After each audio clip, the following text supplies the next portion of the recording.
The boy never expected that. The maid in front of him was clearly a robot, yet she measured his temperature by touching foreheads with him. This behavior seemed off no matter how you looked at it. But when he asked, Mary explained that she had a temperature sensor installed on her forehead. This instantly made Arthur trust her completely again. To help Arthur's body cool down as soon as possible, Mary planned to wipe his body with water. But she ended up finding Arthur's back covered in scars, remnants of assassination attempts he had endured since childhood. He never let anyone see these scars normally. Only in front of Mary would he show his vulnerable side. Hearing this, Mary secretly vowed in her heart that she would protect Arthur well and never let anyone hurt him again. Coincidentally, two assassins arrived just then. They knew Arthur was ill and planned to kill him while he was weak, but they didn't expect to run into Mary as soon as they arrived, so they were quickly taken down. Another one tried to sneak in through the window, but Mary pushed his ladder over without hesitation. A few days later, the school held an anniversary party. Arthur took the opportunity to speak on stage. He said that under Mary's care, his body had fully recovered. So to thank Mary, he specially prepared a lot of batteries, enough to last Mary for a long time. Just then, Vance showed up.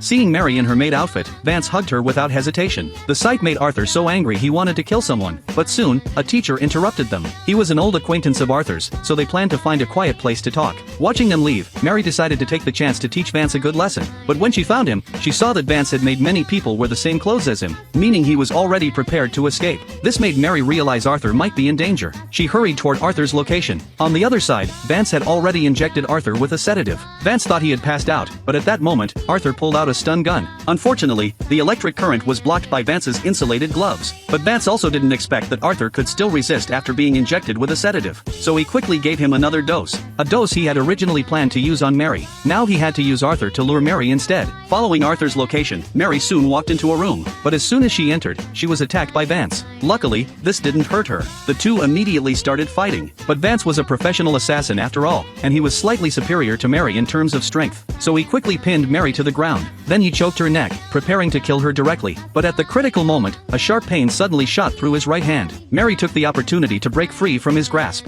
Although Arthur's stun gun hadn't knocked Vance down, it had caused some damage to his right hand. Then Mary smashed the light bulb with a battery, and the surrounding area suddenly went dark. Vance immediately threw out a rope, wanting to pull Mary toward him, but he ended up grabbing Unit 2 instead. With its powerful combat effectiveness, Unit 2 quickly knocked Vance to the ground. Mary hurried into the room to rescue Arthur. Fortunately, although he had passed out, he had no external injuries. But just as Mary was taking Arthur out the door, Vance grabbed her hand again, and Unit 2 had already been disassembled by him. But luckily, Vance was already seriously injured at this point, so Mary easily pulled her hand away. Then she took the opportunity to launch an attack, quickly rendering Vance completely immobile.